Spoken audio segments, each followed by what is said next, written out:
Going enter with ouch. So How'd you hurt yourself? I kicked something down here. What was Oh, it? I see. Oh, it was your computer. Oh, okay. Sorry. We'll stop kicking my computer. It kicked me first. Don't do that. Hi. Welcome. Welcome, everyone. We are here.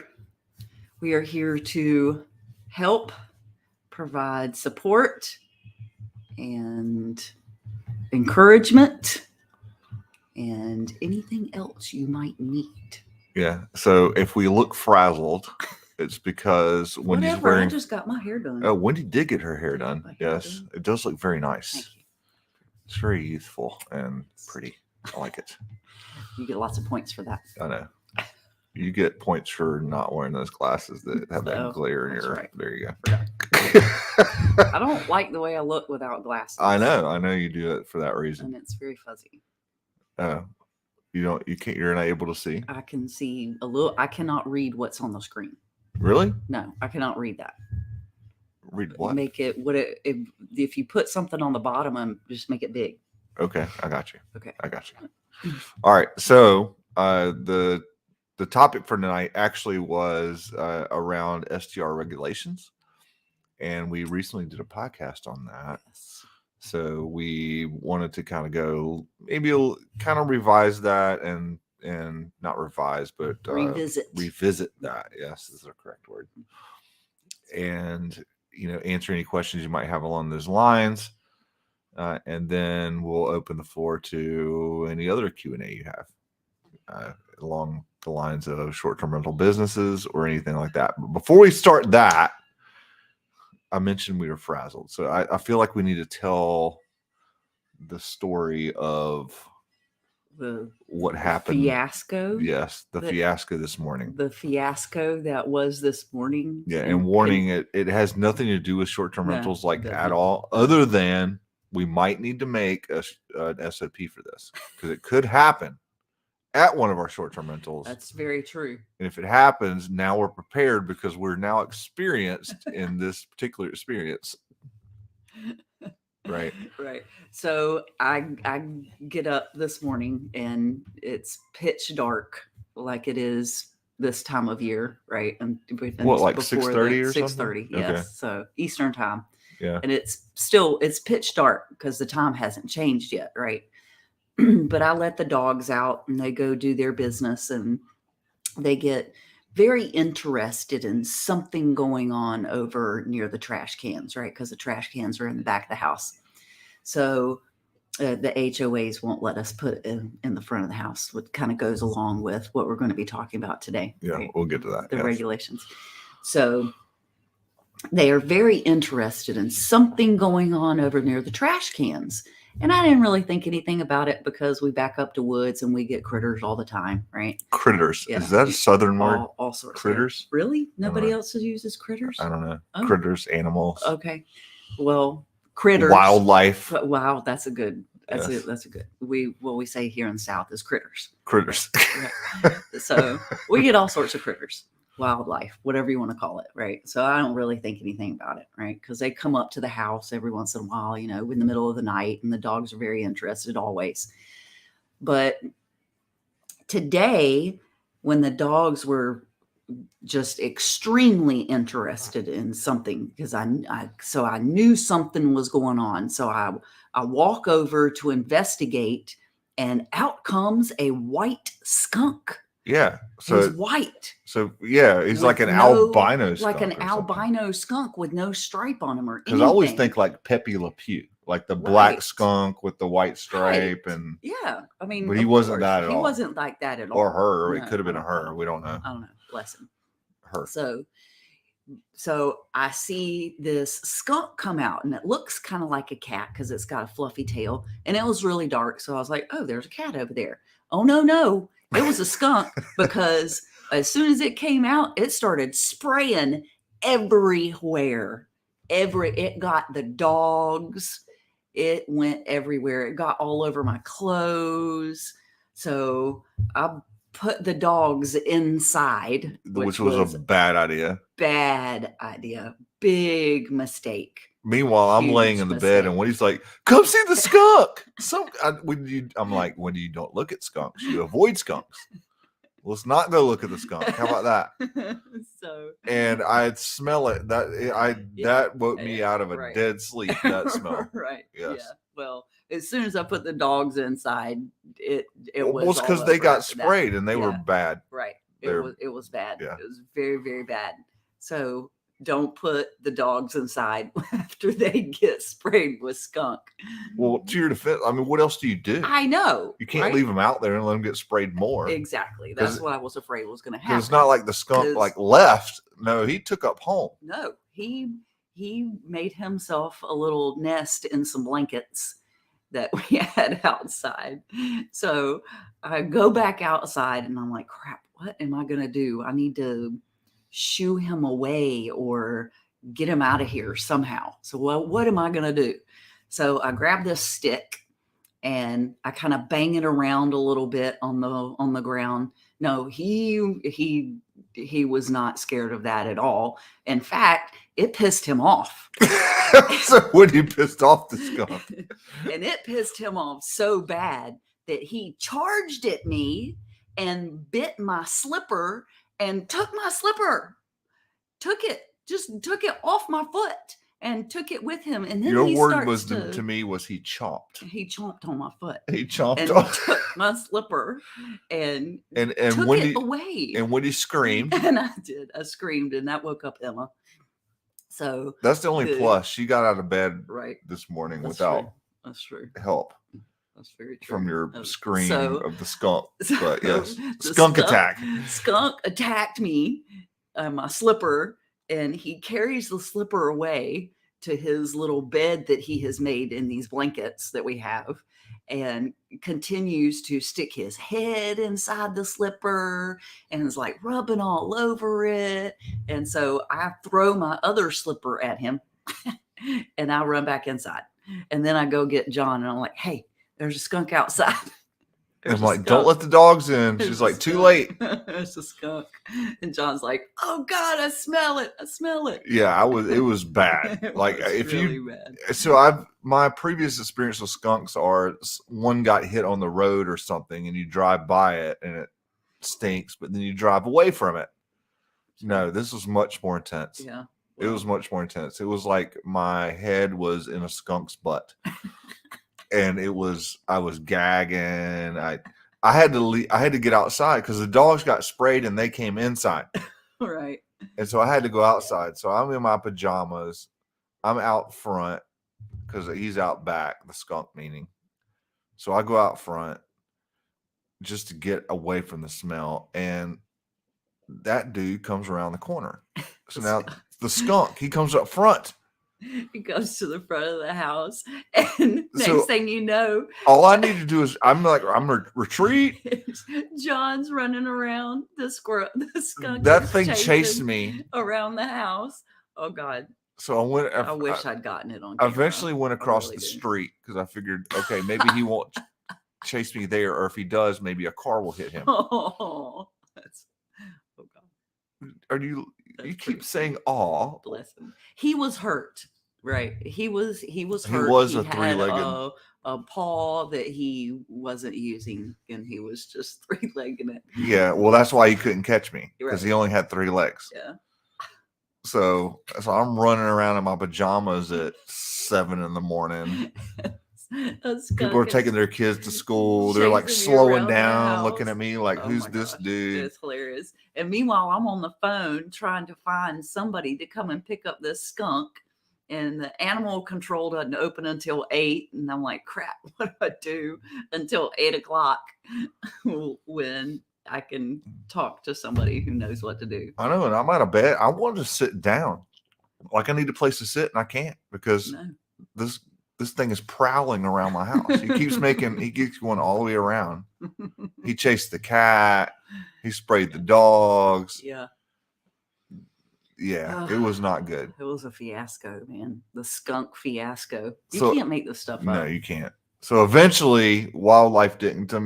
I mean, it's a long story already, but Yeah. eventually they said, yeah, we don't deal with wildlife. I was like, okay, and you have to handle it yourself. So I handled it myself. I had a cat carrier outside, and he was very interested in the cat carrier because it had some blankets in it. And so he got into the cat carrier, and I was waiting for him. So as soon as he got inside, I closed the door real quick, and I carted his butt off way out in the woods. But guess what? There's more. Yes. So when you took him away, like far away, like over a creek. Yes. And left the cat carrier and the slippers that he stole. He had one slipper and a blanket. And his blanket in the cat carrier. And it's like, here, this is yours, dude. It's you win. Yeah. Here you go. Enjoy your life. Enjoy your life. In your new home. But alas. And we spent all day, by the way, we bathed the dog. So everybody said use tomato juice. Apparently that's not a real thing. Like I Googled it, and it's like, yeah, well, that's a kind of an old wives' tale. Like, it's just going to turn your dog pink. It was like, all right, what do you use? And it had these two different recipes. One was peroxide and one was vinegar. And Woody's like, I got vinegar.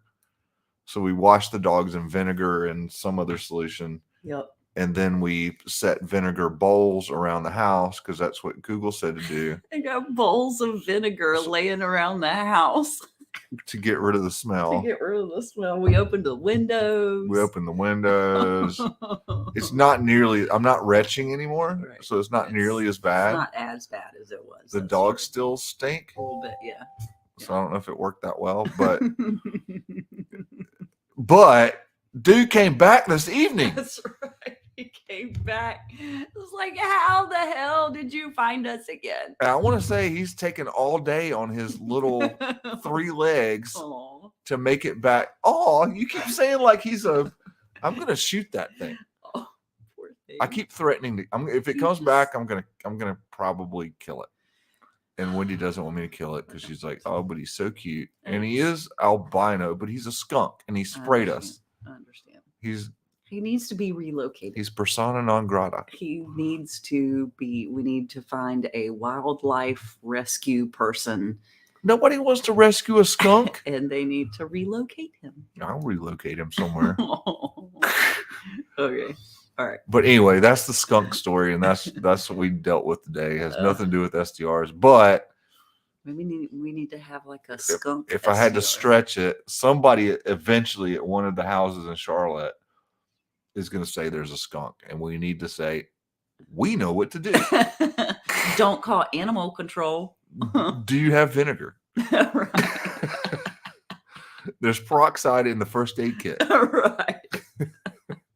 There you go. Always supply a first aid kit. Yes. It's a quick tip. Put a first aid kit. It needs to have peroxide just in case there's a skunk.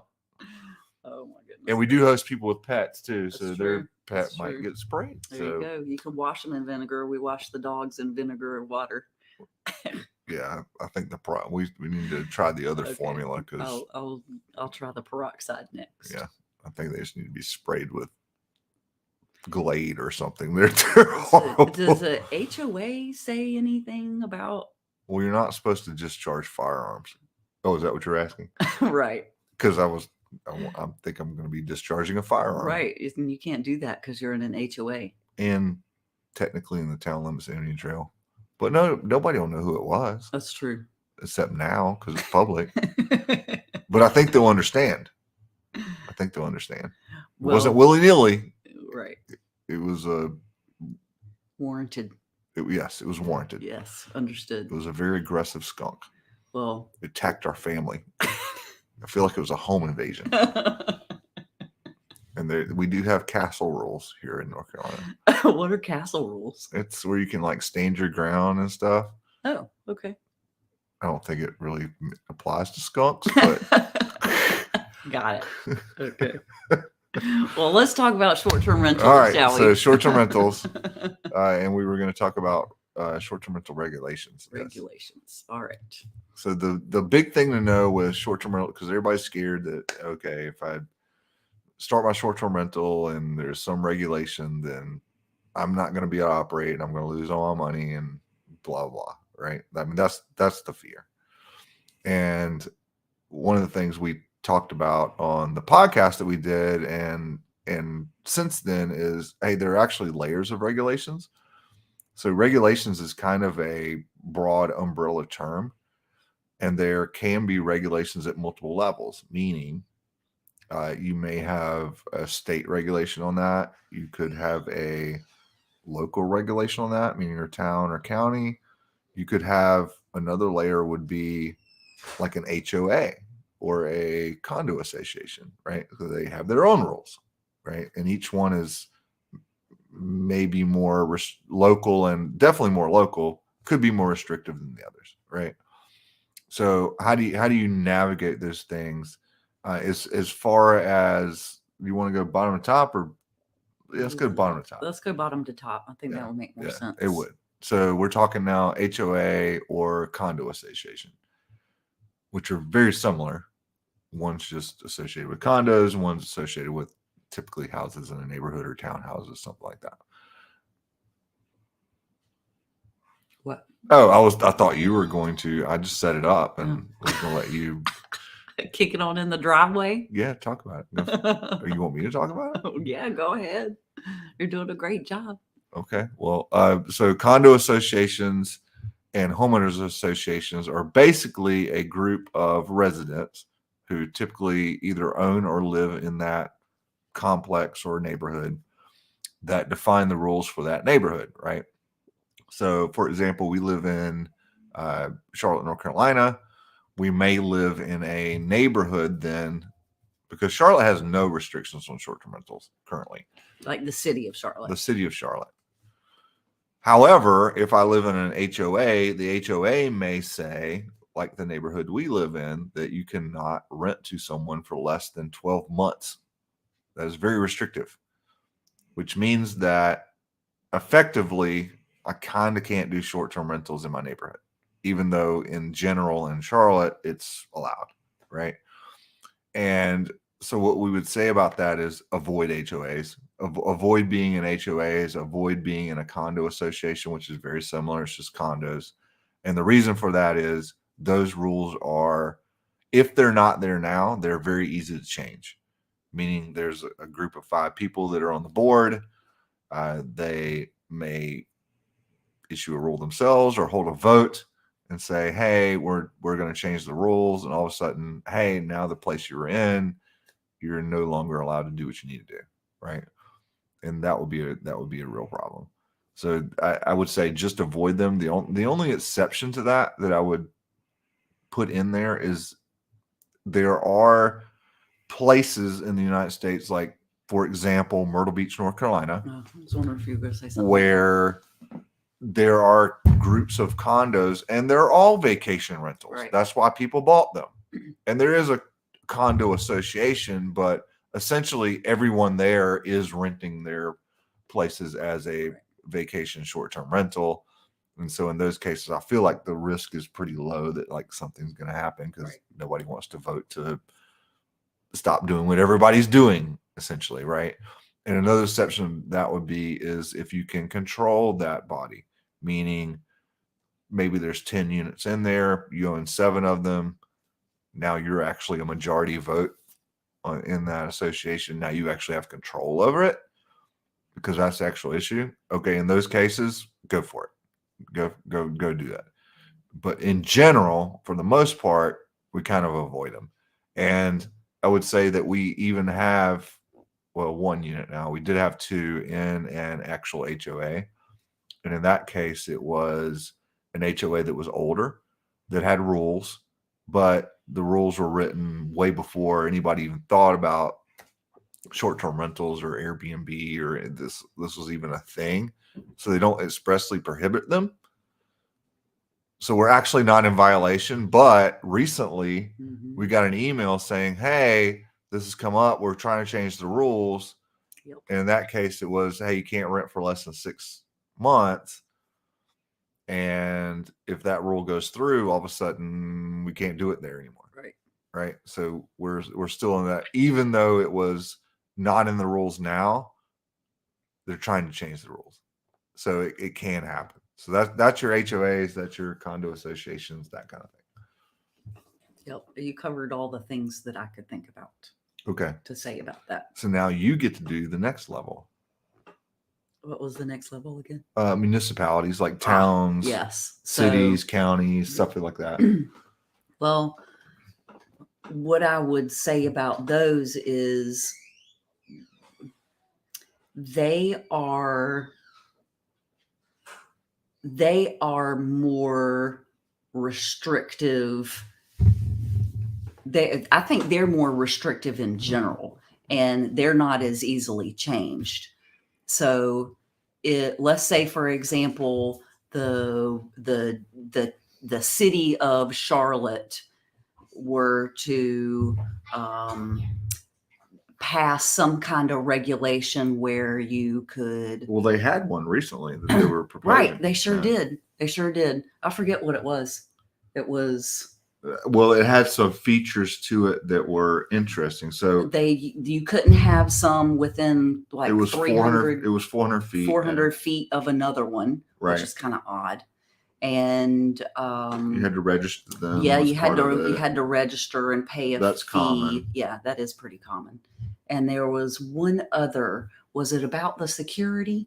No, had nothing to do with that. It wasn't about. Oh, you had somebody. You had to have somebody That's that right. was local. That was available 24 hours. Yeah. Mm-hmm. Yeah. Right. So you had to have a local contact. Right. So you couldn't. But I feel like those types of laws are harder to change. Do you feel that's true? Than an HOA? Because when you said they're more restrictive, I want to feel like they're less restrictive, actually. Well, HOAs tend to be more, we don't want it at all. Municipalities tend to be, there are some that are like, hey, we just don't want it at all. But they have less leeway in what they can do because they have to work with them zoning ordinances or things like that, right? Right. And they don't want to necessarily step on the toes of, and this is usually what it comes down to on the extreme end for a municipality. It usually comes down to length of stay, but they can't do like an HOA where it's like 6 months or 12 months. Well, they do more like they'll do like 30 days, a month, because there's tons of people that rent month to month. Right. In fact, the standard North Carolina lease that all the realtors use is by default a 12-month lease, and then it goes month to month. And I know lots of investors in our real estate groups that only do month to month because they feel like they want to be able to give 30 days notice at any time and just not renew the lease. Mm-hmm. So all that's going on. And so it's hard to make a regulation that says, hey, you got to rent for 6 months or longer, because now it also all of a sudden starts impacting things that aren't traditionally short-term rentals. Right. Mm-hmm. And so that becomes the issue. So usually municipalities or towns, that's as far as they'll go. It's a length of stay restriction. Yes. So it's not even about, because you think it would be about where did you come from, right? That's and that's where a lot of this actually comes from. It's like people confuse entirely where you came from, meaning you came from Airbnb or you came from VRBO, with who you are and why you're staying. Why? Because they confuse Airbnb with party or vacation. Yeah, because that's what CNN tells you or NBC tells you, right? Yeah, right. But yet, I find it ironic that you could rent a house for 12 months in your neighborhood or month to month in your neighborhood, and you came from Craigslist, for example. That's true. Some landlords do. And there's no weirdness about that, but that seems way less or way more problematic to me than someone who comes from, say, an Airbnb and has 58 5-star reviews. Like, that person is going to be good, right? Versus anybody can buy a house in our neighborhood and there's no background check. Yeah, you don't get background checked when you buy a house. You don't. Or rent. Well, do you get one When you rent a house? You use usually. I'm going to say that's true. Usually. Mm-hmm. But it's up to the landlord whether they accept you or not. Mm-hmm. Like it's not an absolute, like you can't stay there. Right. So I find that it's more of an educational process than anything else. But the point I was trying to make is that usually the people that are making the laws at that level aren't educated on what STRs are, what the processes are, and all these kind of things, because they're just like everybody else. Getting their news from they've seen on CNN, and they think if we get rid of STRs, then hey, affordable housing will be a thing. Right. So a lot of times it's not a fact-based decision. And so I would say, hey, if you're facing that in your area, like we were in Charlotte recently, get involved and go to those town council meetings and meet your town council people and educate them on what exactly is you're doing, right? And what are the needs for that and how it benefits the community. And all the people that you bring your cleaners, bring your maintenance people, bring them to say, hey, this provides jobs for us, right? That's a very common thing. And then like in our area, we tend to focus on people that are moving to the area actually. So they're people that don't have their house yet. They're waiting for it to be built, or they've been displaced by a fire or something like that. And I don't think that the people that are making these kind of laws a lot of times realize that that's even a thing, right?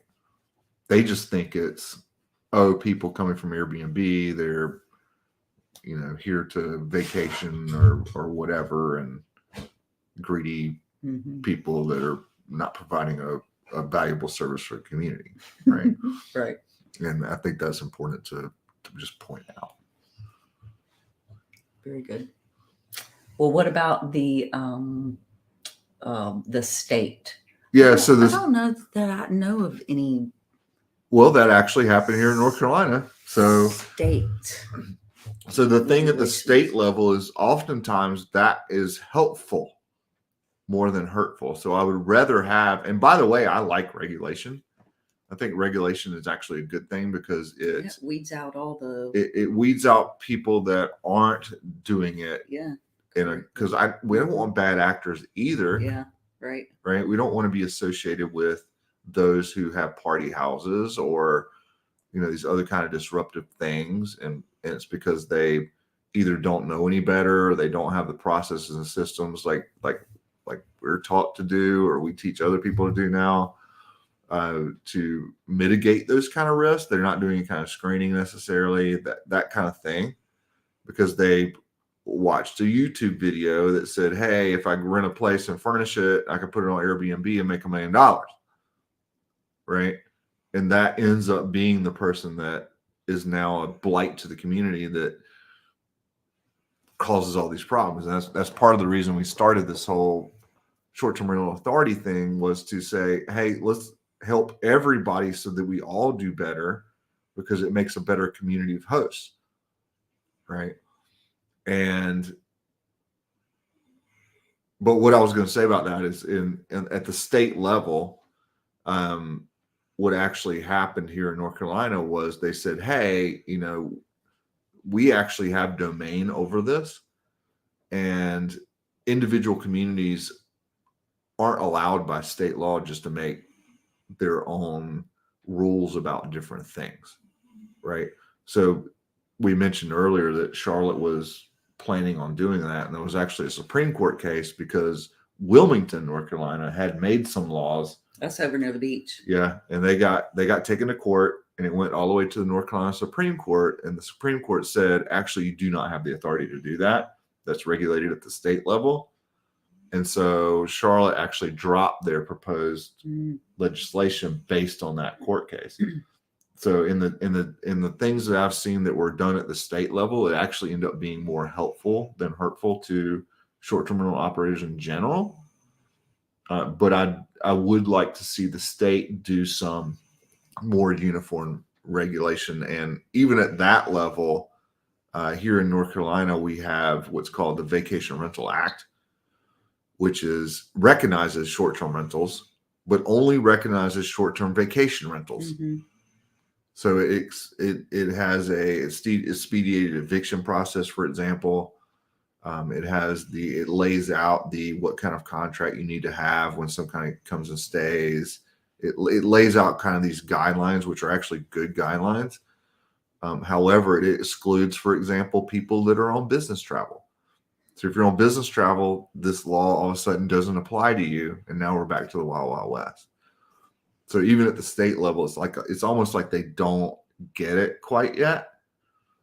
Yeah, it's probably going to take some time. But at the same time, it's been helpful. It's going to take some education. Yes. That's what it's going to take. So it's all education. It's going to take somebody going to a meeting and really educating the people who make the laws as to what we do. Well, it's going to take more than one person. It's going to take all of us. Making that case, not just that, hey, whatever, but yes, we welcome regulation, and here's the things we would like to see. Like, everybody should have noise monitoring. Everybody should have, doorbell cameras, for example. Like, I'd love to see regulation like that, that requires, active monitoring of smoke and carbon monoxide detectors. Yep. Like that. These are things that would act. Here's something I would really like to see Charlotte do. Instead of, hey, short-term rentals have to be 400 feet apart, how about they enable the Charlotte-Mecklenburg Police Department to actually assist you if someone is violating some rule, like they're trying to have a party in your place, and you can call them and say, hey, these people are short-term rental guests, and they actually show up and get rid of them, instead of showing up and saying, oh, well, we think this is a civil matter, you're going to have to take them to court and evict them, we don't see a crime here, right? And then leaving, and now that actually has created the problem. You've got this party with these neighbors that don't like it, and if they just been able to assist, that would solve a lot of it, right? I want to say, to the point that people would get the idea that, hey, if I rent a short-term rental in Charlotte and I am not doing what I'm supposed to be doing, or I'm trying to have a party or disrupt the neighborhood or something, the police are going to come and they have the authority to get rid of me. Well, don't they at a hotel? Normally, yes. Yeah, I mean, so there's but it's an education issue that they don't realize that's the same thing, right? Somehow. So there's an education process, or some education that needs to go. That would be a regulation that would be great. So I mean, there's already regulations for that, so they just need to extend it to the short-term rental space. Yes. Right. So I would agree with that. Yeah. So that's part of it. And I think that's the gamut of it. Are there any questions? How do you see questions? They would show up in comments. Oh, okay. All right. I'm not seeing any questions. Okay. So I feel like we kind of covered that. I didn't want to go super long tonight. It's already been 40 minutes of us talking about skunks. Well, we talked about skunks for a good 10 minutes. We did. I still smell that skunk. I'm just going to do this for the rest of the. It's not me, is it? No, it's not. I changed my shirt like 3 times. It could be the dog. They're back. True. We finally had to let them back in. I kept them outside for a really, really, really long time. Oh, poor dogs. But I mean, you got to let them in eventually. Well, they can't sleep outside. And plus, the skunk came back, so we had to let them out. Right. It's like, don't get sprayed again, please. Oh my goodness. Let's see. I can't see anything. So if nobody asks, I can't answer. So there's that. Any questions? We can open it up to general questions now. Yeah, I mean, it doesn't have to be about regulations. It could be anything. Yeah. Oh, don't forget to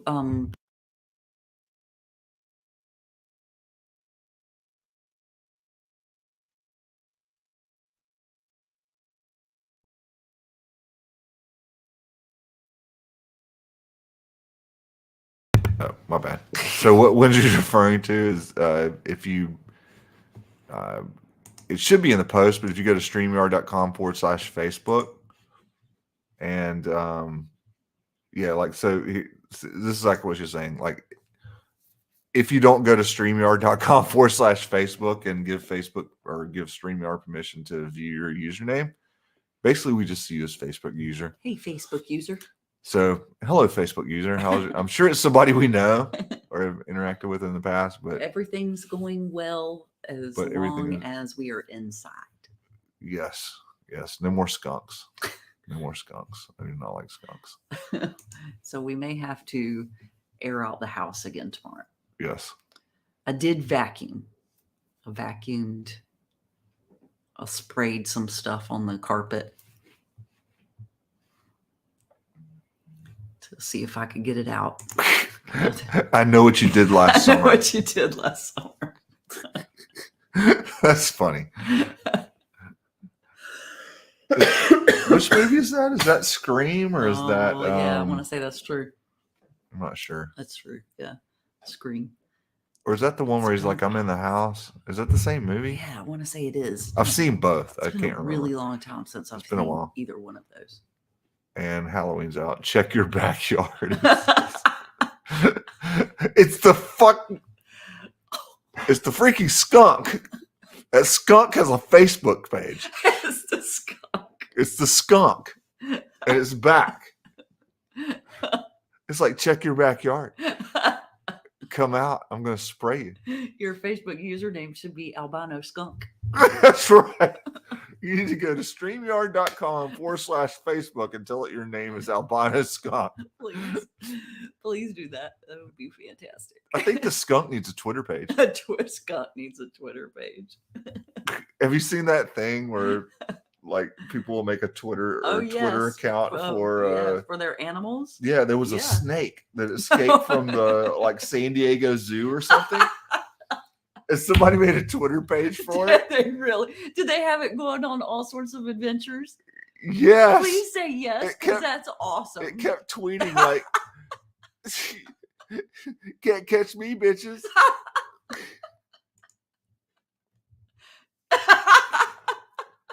Cut your little dogs will get you too.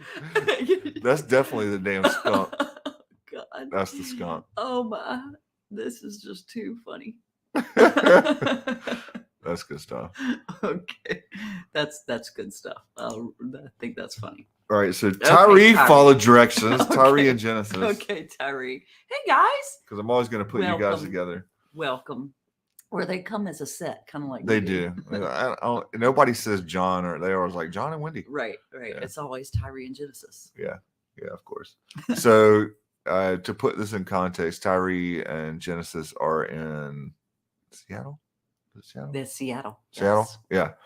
Which is, by the way, a 30-day market by regulation. So that is a Seattle. I knew it. By regulation, which and what kind of regulation? Theme. I believe it is city specific, is it not? Yeah, I believe it is. It's not statewide. No. It's Seattle says, hey, you can't do this for less than 31 days or 28 days or 30 days, or those are the three usually, right?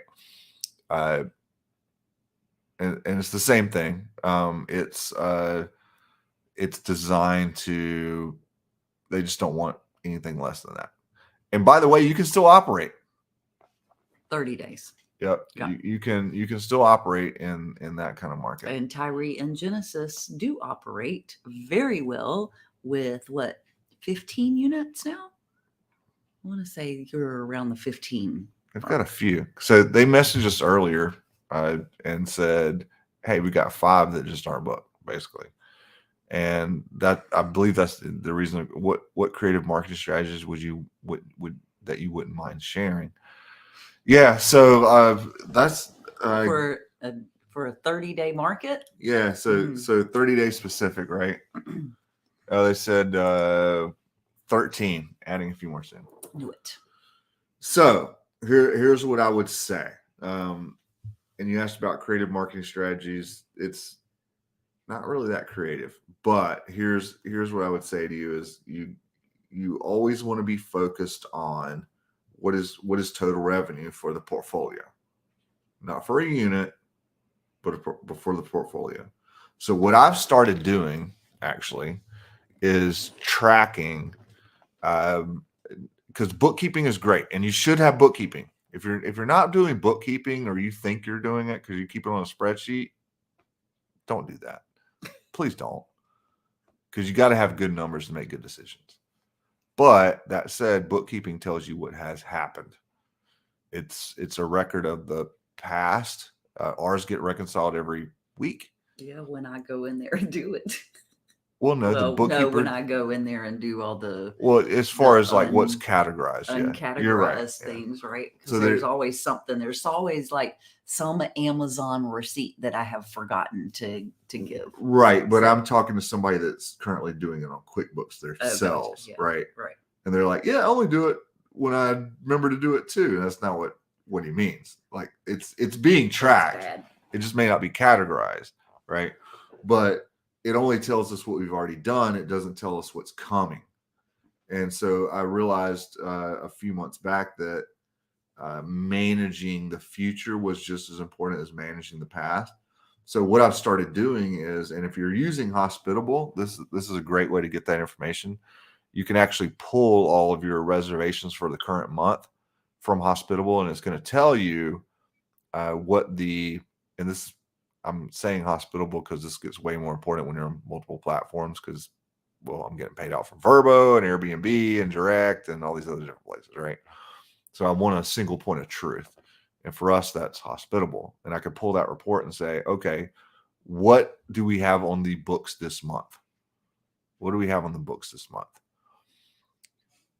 And then that allows me to say, what is the goal for the month? So currently, just being transparent, it's November the 2nd, right? And Ralph's saying something similar. Big Austin knows a bigger drop. Any tips to get more? Same type situation. Same answer, right? So what I'm doing is I'm looking at portfolio wise, not individual units. And I'm saying, because I kind of know what my expenses are going to be this month because I have been doing bookkeeping. So that's kind of a pretty steady number. It varies a little bit, but generally it's around the same amount. What I don't know is how far am I into covering that? Because that's number one. Don't lose money. It's like I call it the Warren Buffett rule. Don't lose money. So I want to make at least as much as I'm spending, right? And then number two is, what's my goal for the month revenue wise? And those two numbers I kind of know already. What I don't know is what's on the books. So I pull that from Hospitable and say, and this was the transparent part. I did it this morning. I said, look, I got 87.56, like $8,756 on the books. I know that I'm trying to get to 30, and I'd really like to get to 36. Like that, those are the two numbers I know, which means that I now need another, what is that, 20? Well, 8. So, well, you want to go 30 or 36? 30 so is 30 is the first. Is what? 24. 24. Yeah. So I know I need another $24,000 in bookings. So then I look 32. at 24. 30 minus 86 is 24. Oh, you said 86. I was just doing 8. I think. So 30 minus 8? I don't know. I have an Excel spreadsheet. It's 22. That's what I said. Okay. My bad. I thought you said 32. Either way, whatever the math is, I know what I'm trying to get to. And then I look at the available days that are coming. And then I decide, because now I know how low I can go. Because I'll divide all those nights by that amount and say, what would my nightly rate be to get me to that number? And it may be lower than I've normally calculated because, for example, this month we actually have 3 longer bookings. So they were to here last month. They're going to be here this month. One of them staying through December already. So I'm not even really talking about the whole portfolio. It's just some of it. And I'm saying, okay, what could I put those nightly rates at to get to that number? Because I don't want to lose money. And then secondly, what do those nightly rates need to be to get to my revenue goal? And it's not all nightly rate either, because I'm making something on cleaning. I've got fees. I've got these other things that are in the background that add to that. So if I were going for strategy, I would be looking at that first, so I know what I'm trying to do. What amount am I actually trying to generate? And it can't be, well, I think it's this. Like, you need to know what the actual number is. And that comes from good bookkeeping and knowing what your future forecast is. So start there. And then I think you'll find it, at least I do, I find it a lot easier, because now I'm like, oh, I only need X, Y, and Z. And you keep reevaluating that every week, because you will get bookings. Even in a 30-day market, you will get bookings. And then it's a matter of, okay, I've got to this goal, because here's what may happen, Tyree. You've got the 13, you've got 3 that are vacant, or you said currently 5. If you just sold all those nights at $10 a night, would you break even? Like, that's kind of what you got to think about. Because you may have already made your money. You may just be defending your profit. Because there's always offense and defense. There's offense is get the money. Defense is protect the profit I already have. And the way that plays out in short-term rental markets is, okay, I sold my weekends and I'm not getting my weeks booked. You ever heard that before? Cool. So your weekends, total up all that money and say, what do I have in weekends? And what do I actually have to make up in weekdays? And it can be silly stuff like I could sell it for $20 a night. Yeah, you don't want to do that. I mean, I'm not saying go set everything to $20. That's not what I'm saying. No. But I need to know that I can. Right? Because well, now you know that you can go towards the lower end of your market. You can, yeah. And it may be something less than you're used to getting. But the whole point is, I already made my money. I just got to defend it. Right? And you may do that with all sorts of different ways. It could be nightly rate. That's not the only thing. Here's something I did with a client today. We removed every single fee. Every fee from their listing. No, that was yesterday. I was about to say, what? Who was it? Wait. It was yesterday, actually. So here's what you didn't even tell me you did that. So Tyree's looking for a strategy. Here we go. Here's something we actually did with a client. We removed every single fee. So it was only nightly rate. No cleaning fee, no management fee, no linen fee, no community fee, no fees. Only nightly rate, which means we had to go raise the nightly rate because it was depending on the fees. They got 4 bookings between yesterday and today. Are you serious? Yeah, they really did.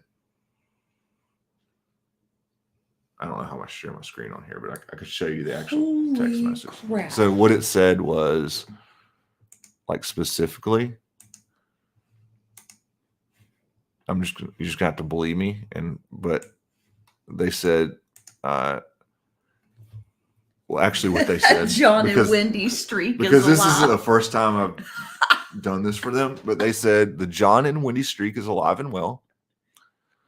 Because they're talking about control groups. Because usually when you have a portfolio, I'm like, okay, let's try this with 3 of them, and let's try this other thing with the other 3 and see which one works better. Yeah. So right. So Tyree and Genesis could try this strategy with like 2 of them. Yeah, and we talked about that before. So they said, John, 2 of the bookings were in the control group. We stripped all the fees except cleaning, because we did decide to leave the cleaning fee in there. They said this was the group that wasn't showing up on the map at all, despite having no red dots on the calendar. I'll explain that later. They started showing up. They started showing up on the map. Really? And the other 2 were in the group where we simply reduced fees, because we took, remove fees, reduce fees, right? This was the group that was showing up on first pages. People were clicking on them, but they weren't getting the conversions. And Another time I'll tell you how to see what that looks like. We'll continue to monitor. Thanks again. So, in previous messages, that was 4 new bookings so far. Operation California Gold Rush is in full effect because they are in San Diego. California Gold Rush. They are in San Diego. That's funny. That's why the California Gold Rush thing. That is funny. But yeah, that's actually what we did, and that was the thing. Wifey fact checking. Yes. Ralph. That was Ralph talking earlier, wasn't it? Yes. Was it? I knew it. It was. He did say that. It's Ralph. So, but I like seeing your face, man. That's a good portrait picture. Heck yeah. And Tyree said no pride pricing. Yes. Essentially, yes. That with, I mean, that's a very specific strategy. I don't think it was very It'd be interesting to try it though. That's what we did with like 2 of them. And these were San Diego units and 1 Oklahoma unit. So you may know who we're talking about, Tyree, because they were in the same program we're in. But that's who we're dealing with today, and that's exactly what we did. And I've noticed, by the way, I don't know if anybody else has seen this, but there's this thing going around where people are saying, hey, I hate staying in this Airbnb because there's this long list of rules and the cleaning fee is like $500. Like it's always some ridiculous, thing. I'm not sure what's going on with that. What, a guest is saying that? No, a guest is not saying it. It's in the Facebook groups. Yeah, Facebook groups, right? So we're not the only Facebook group. Obviously, there's Short-Term Rental University. There's Airbnb Automated. There's Host Helping Hosts. There's what's the one? VRBO Airbnb Discussion Group. Like you can find a lot of Facebook pages where you go ask questions and then you get 10 different answers to the same damn thing. But I've noticed that people, I don't know who these people are, but they're posting in there saying, and it's kind of almost a meme thing. It's like a meme that says Airbnb $99, cleaning fee $500, chore list. Have you seen those? Gotcha. Yes. Like clean the entire place. Yes. So blah blah. They're complaining about when you actually finally get down to the checkout page. And then the other thing was like all the. You're right. Yeah, like the checkout page is more. Yeah. But then the other part was, hey, they got all these like chores that we have to do, and we paid a cleaning fee. Right. Yeah. Right. Yeah. So it's kind of this meme going around, and I almost feel like it's like the hotel industry doing it or something. Oh yeah. To like sour people to, I don't know what it is. That's funny. But I'm like, my thought was, okay, let's play off of that and reduce and get rid of our fees. Okay. And get those people. Yeah. Right. If that's a thing going around, I mean, they're still going to pay the same amount. I'm just going to raise my nightly rate. But if you don't like seeing the cleaning fee there, then I can accommodate you. Right. And that was kind of the strategy we are experimenting with over there in San Diego. And apparently it's working. And I kind of stumbled upon it because I accidentally did it. And we probably already done this. But I set up a listing and forgot to add the fees. And I got a booking. And in that case, it didn't work out very well because the nightly rate was. Yeah, it was like a 3-night stay. They were here for like a Garth Brooks concert or something. I remember that. And they paid like, I don't know, $300 because they got the $20% off thing. Mm-hmm. But there was no cleaning fee. And then the cleaners charged us $150. And it was like, we didn't even make any money. We still got a good review. But it got me thinking like, okay, well, maybe that's why they booked it, like, because it didn't have the fees in there, So, well, let me know how it goes. Yeah. Let us know how that works out. Are you gonna try it on all 5 of them, or are you just gonna do? Well, they've got 5 empty out of 13, 2 or 3. I'll be curious to know. And don't forget the part about where are you now, right? And what can you go to? Because if it's like, hey, I've already made money, then okay, break even on the other ones and call November a done deal and go to December. You know what I mean? And Tyree and Genesis they're already on Verbo, and they're already they have their own direct booking platform. So it's not like it's like flying with Spirit. Yeah. But isn't that an ad like American Airlines would run though? Like we don't nickel and dime you for yeah. Well, have you read whatever. the direct book playbook? It's Mark Simpson's Mark book. Simpson. Yeah. That's it. That's another person to follow, by the way. He's Yeah. he's really good at that kind of thing. Yeah. So he's got some good things in there too. If you want to go read that book. Yeah, Boostly. He's in the UK. Through. So it's boostly.co.uk, I believe is the website. They just sent us some stickers. So they did. They sent us some swag. They sent us some swag and a pen. And a pen. I'm going to keep that pen. And a bookmark because I bought his book, I guess. Yeah. But so it might have some information on there. So I'm curious to know. Oh, this is a good question. Okay. Oh. I'm curious to know what. So I'm curious to know. I already know who you're serving, but if you could tell the rest of the class who you're serving, I would be curious to know. You're talking about Tyree? Yes. Okay. Yes, I would be curious to know who that is. If you'll type that in the chat. So Ralph says, I made one of mine pet friendly. We do allow cats. Yes. We do, yeah. And that's because Ralph and us are kind of more in we met in the real estate space, right? So we met on through the Kingdom Real Estate, which you should also go check out. Like I'm, not saying, hey, you got to go be in our thing. I think there's a lot of good resources out there. The Kingdom Real Estate is a fantastic group. I've loved being in there. We've been in there for a really long time, and we love that group. And they tend to be more real estate focused and more wholesaling and those types of things. However, I only mention that to say that that's a very real estate question because nobody wants a cat because we all have these and we used to rehab houses too. And it's like, if they had like 15 cats and they all peed in the wood, like you got to redo the floors. Like that's expensive. You got to, even if they're hardwoods, like you got to pull that up and like put Kills paint down and totally. It's like terrible. Right. Yeah. And that's kind of what we're trying to avoid. And then there's probably this other thought of, well, cats like to sharpen their claws on my couch and I've got a nice couch and I don't want all that. Right.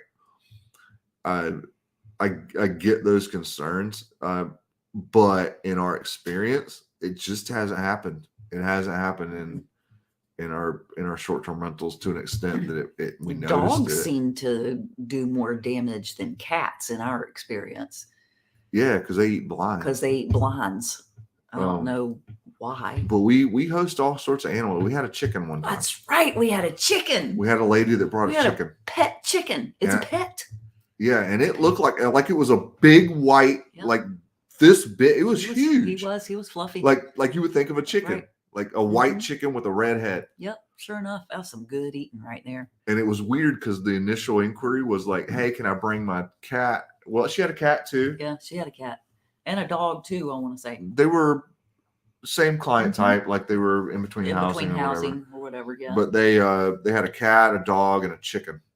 Yep, had a pet chicken. We charged them a pet fee. I mean, I know we just talked about taking fees away, but we charged pet fee for a chicken and it was fine. I mean, there's a little more cleanup, I guess, but fenced in backyard. But it worked out fine, Pet chicken. But I mean, at the end of the day, if they cause damage, then they cause damage, and you charge them, and that's your process, and that's the end of it, right? Yep. Document. The shorter the stay, the less that's a risk. I want to say. Try it on all 5. Okay. Whoa, going all in. Right on. What was that book called again? The Direct Book Playbook. Yeah. No, Book Direct. Yeah. Book. I always get it backwards. I do too. It's Book Direct Playbook. Yeah, and the author is Mark Simpson, but he also has an excellent YouTube channel. So if you want to go look him up, he talks a lot about direct bookings and marketing along those lines. Now, keep in mind, he's trying to what he's trying to sell you is his websites. So that's what they do. They build websites for short-term rental operators. But you already have one. And that's typically what they're pushing you towards. But at the same time, he does have really good information and does some interviews with. Yeah. You might pick up a couple of nuggets. Yeah. I haven't. And the book's actually good. Yeah, I haven't finished reading it all the way through. So, but it's been pretty good. Yeah, like there's a lot of little nuggets in there that we've implemented. Mm-hmm. Yeah. Like how do you, because you think it's book direct, but how do I use Airbnb to book direct? Here's a little nugget for you. In your profile on Airbnb, the very first thing it should say is, well, here's what ours says, because it's Wendy. Wendy's our profile. It says Wendy, founder and operator at Queen City Suites, serving short-term rentals in Charlotte and Greensboro, North Carolina. So there's a certain number of people that find us on Airbnb and go look at Wendy's profile and then go Google Queen City Suites. If you go Google Queen City Suites, you're going to find their direct book website. So that's just one of the things I picked up from that book. I got another little nugget for you. Ooh, give it to me. So on your review request, automated message and Hospitable, what like everybody does. Oh, yeah. Okay. But yes, you should have that. So we use Hospitable for messaging. Yes. And one of the things that we love about Hospitable is that it will automate your messaging for you, right? So we have like 7 different messages that go out to guests, right? So check-in instructions. So there's first morning, the confirmation message. Thanks for booking. We'll send you your check-in instructions, blah, blah, blah, for a smooth check-in, right? So there's the confirmation message. There's the check-in instructions message. There's the first morning message. There's the checkout instructions message. And then finally you come to they've come, they've stayed, they've enjoyed your space. And a couple of days after they check out, we send them a review request message. And say, hey, thanks for staying with us. Hope you had a great time in Charlotte or whatever. Come the next time you're in town, come check us out. We'll give you certain amount of money if you come direct to our website, right? Because now you can do that legally. It's not against the terms of service in Airbnb or Vrbo. You can legally do that now. Now they can come and be your customer now. And they are technically your customer because Hospitable captures all of their information. It captures their phone number. It captures their email address. So now another thing that you could do, Tyree and Genesis, is remarket to all your past guests who have enjoyed their stay and offer them, 10% off. 10% off a booking, a complete booking, or off their entire stay, or give it to a friend, right? And what you're going to do is you're going to set up a little code, right? So you're going to say, 20 off 2022 or something. Yeah. Or what's the little symbol for Seattle? SEA, something like that. Oh, like the airport? Like the airport or whatever. SEA 20 off or something like that. Or maybe it's like the name of your business, right? Like it's Queen City Suites. I forget the name of your business. So ours would be QCS 20 off. Right. So the point is, right? You need to make that happen. You need to be collecting email addresses. Yes. Which we do. I'm pretty sure y'all do that. And 2, you've got this list of people to talk to. Hit your list. Send them an email. Mm-hmm. And just say, hey, and by the way, it's good for your friends and family too. Yes. Because we find that oftentimes it's not even the person that stayed before. They just gave the code to somebody else. Yep. Right. That's happened before. Yep. So there you go. That's another thing that you can do. Mr. Travel. Yep. Gotcha. We knew that. Yes, yep. I remember now. Yep. There you go. No first booking. They were like, we have a kitten and a grown cat. I'm like, you can't train them. Well, make sure they bring their own litter box. Yes, that is one thing that people need to bring their own litter box. We have had the request to provide the litter box. No. Wait, did I? Yeah, I think I Googled, I drop shipped it. We did. It was like a disposable one. That's right. Yeah. I got it off of Amazon and I drop shipped it to the unit. That's what I did. So not only we take cats, we'll provide the litter box. Yes. That's quality service right there. Did. Yeah. They had to get their own litter. Yeah. It's funny that Ralph said you can't train them because he's a dog trainer. That's right. We allow cats and dogs. Only had one problem ever. Knock on wood with a dog. Well, there you go. Right. What safeguards you put in place policy wise? You mean for dogs and things like that? Mostly, so a lot of people collect deposits. I'm not a fan of deposits. No, you gotta give that back, don't you? Yeah, I don't like deposits because they're liabilities. Yeah. Which means I have to put it in an account. I have to give it back at the end if nothing happens. It's a pain in the ass. I'd rather collect the fee up front. Yes, a non-refundable fee. So first of all, monetarily, we collect a fee from everybody. Right. Right, because the 1 out of 10 that actually causes the problem, the fees from the other 9 people cover it, and we still make a profit. Correct. Right, so that tends to be what that is. As far as anything else goes, we do, because we are pet friendly, we do provide covers for the furniture. So I got those on Amazon. They're these special pet covers for like your couches and things like that, because you can make house rules that like say, hey, your dog shouldn't be on the furniture. But if your dog's anything like my dog, he can't read. He doesn't know the house rules. He can't read. So he's going to jump up there, and then I'm going to tell him to get down, but he's already got the fur all over the damn couch. So I would rather provide hey, here's the things you can, do to. And most people I've found that actually travel with pets. They're really good. They're responsible, because you kind of have to be to travel with a pet. Yeah. They're almost worse than children. Right. In a certain degree. So if you ever traveled with a dog or something, like that's a pain in the butt, and you're probably a pretty responsible person, most of the time. So,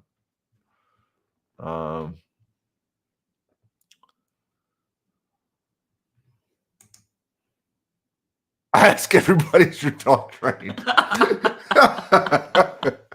I like it. Can you please provide the certification that your dog is trained and will not eat my sofa? Ralph's got multiple streams of income here, and I love the way that you have matched those two together. Yes. That's how he says, you ever just trying to figure out what to say to our old guests? Thank you for that advice. That makes a lot of sense. So Wendy was mentioning the review thing. One of our messages that we just added is, it says at the end of a stay, like a few days after, it says, congratulations, preferred status achieved. Preferred guest status achieved. Preferred in like big capital letters, like preferred guest status achieved. Yes. Right? And then it goes on to tell them that, hey, if they would like to book direct, here's some things that you get. Here's some perks, like complimentary early check-in, all those kind of things that you think about. Like if you stay at a Marriott a lot, you get the Marriott points, and you kind of get the status of gold or whatever. Very hotel-y. And you get these extra little things. But there's a reason they do that stuff. People like it. Because people come back just for that. And it doesn't really actually cost you anything, really. It makes them feel special. And it's like a complimentary late checkout thing, or something. It's like a psychological thing. Right. Yes. And but you're paying full rate, but you get free late checkout, or I don't know, let your imagination go wild, but there's all sorts of little things you can do there. And then, if you stayed 3 times, then maybe there isn't a pet fee anymore or something. I don't know. I'm just making up stuff. Stay for, here's one that Tyree will recognize this probably. But here's one you can do. Stay for 21 days or longer and receive a free 55-inch TV. We did that during the COVID Yeah, that was one of our COVID tricks. Yep. And put that right in the title, free TV. Exactly what we did. That was the very first thing, free TV. Free 55-inch TV, because the TV cost you $250, but the perceived value is more than that. And I'm willing to give $250 for somebody that books full price for 21 days. Right. So it's stuff like that. So you always want to, instead of giving them $250, give them a TV, because the perceived value is oftentimes larger than that. And we'll drop it. We'll ship it to your house. It'll be there when you arrive home, type thing, or whatever. Right. And you could do something just like that. Is the fee per pet or a blanket fee? That's a great question. So there's two schools of thought on this.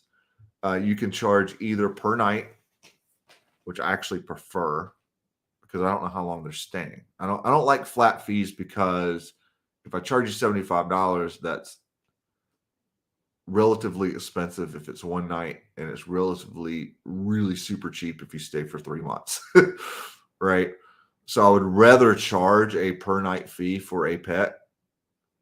But you can't on Airbnb. You can. You can do it per It's night. not that you can't. It's not that you can't. It's just that it's convoluted the way you have to do it. And that's actually, then the reason I said that, the reason you mentioned that, is because that's actually what we started doing on that platform, was just charging a flat fee, because it used to be Airbnb did not have a pet fee option. They just didn't have it at all. And so what we would do is we would have people add the pet as an extra guest. We automatically have a $10 extra guest fee, and that would just take care of it. Yep. But Airbnb decided, oh, we should implement pet fees. And they implemented it poorly, meaning your only option is a flat fee for pets. And on the customer facing side, now where they go put guests in, is like 2 adults, 2 children, how many pets? If they put 1 or more, it charges them pet fee. And they think they're done. And that's what started causing confusion, was they said, hey, we would say something like, hey, put your pets in as extra guests, and they would add them as pets, but it wouldn't add the extra guest fee, because it's a pet fee. Right. So on that platform, just for the customer experience part of it, we started charging a flat fee, and it's pet wide instead of per pet. Right. Now, so if you're bringing 3, this is going to cost you the same amount. So right. if you're bringing like 1. Yeah. And Verbo doesn't have that restriction, by the way. No, it doesn't. So it actually does it the correct way and says, hey, would you like to charge a flat fee or would you like to charge per night? Yes. So Verbo is taken care of. Yes. So if you want to get around that on Airbnb, you just need to super disclose it in your rules, in your listing, and everything else, to say, hey, there's a $10 per night per pet fee, for example. And then you're just going to have to send a resolution request for that separately, and say, hey, I'm sending you the resolution request for the 2 pet, the cat, the dog, and the chicken, right? Which is, by the way, is $30 a night or whatever, right? And then I've also seen people kind of cap that, because that can get super expensive for someone who's staying a long time. Sure. So you could say it's up to $300, and then it caps out, and you're good for the rest of the time, or something like that. If you want to do a hybrid, but that's kind of the way to either handle it, or the way I've seen people handle it. And that's the way we used to do it all the time. And it I think it works out better that way, but just know on that particular platform, it's not the best customer experience. It's not. So it's whatever. It's a business decision at that point. What do you want to do? So hopefully that was helpful. Very good. Thanks for asking the questions. Yay, questions. It's always more fun when there's other people that will interact with you. Yep. And especially when it's Ralph and Tyree and Genesis. Yeah, because sometimes we don't know what to talk about, and we're like, well, what do you guys want to know? Because we know a lot. And that's one of the advantages that I think we have. It's not only, we do operate, and we do have a certain number of units, and we're operators and all that kind of thing, but it's really the interaction with the Tyrees and the Ralphs of the world, and the Charmely and Christine that we talked to in San Diego. And we daily talk to people in different markets and different situations and different number of units. And, some people have 50 of them, and some people are just getting started. And you just run into situations that you would have never even thought of that somebody else runs into. So it's almost like having thousands of units and experiencing these things, but it's because other people have those experiences, like a dang skunk.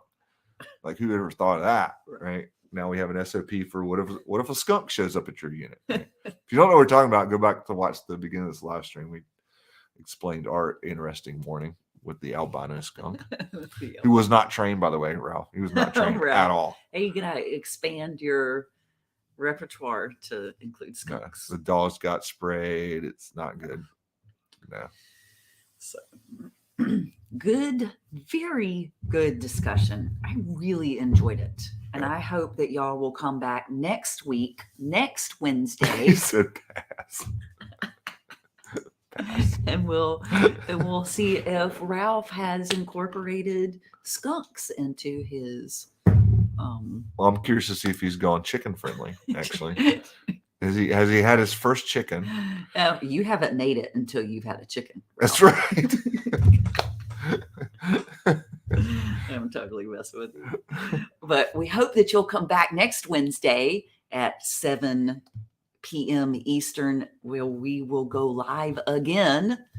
I have no idea what we're going to be talking about, but bring some questions. We'll have a topic, and then we'll open it up to questions just like we did tonight. So yeah, and if you've got some topics for the podcast, because we do that weekly as well. Yes, let us know. Drop it in the community. Drop those in the community. Yeah, that'd be great. It's great that we do podcasts, but it's even greater if it's like stuff you actually want to know about. Right. That would be great. I mean, that's the whole reason we're doing it, right? Yeah. We're trying to provide some value over here. Absolutely. So, all right. Well, let us know. Thanks for showing up. And thanks, guys. That's awesome. We'll see you next time. Have a good one.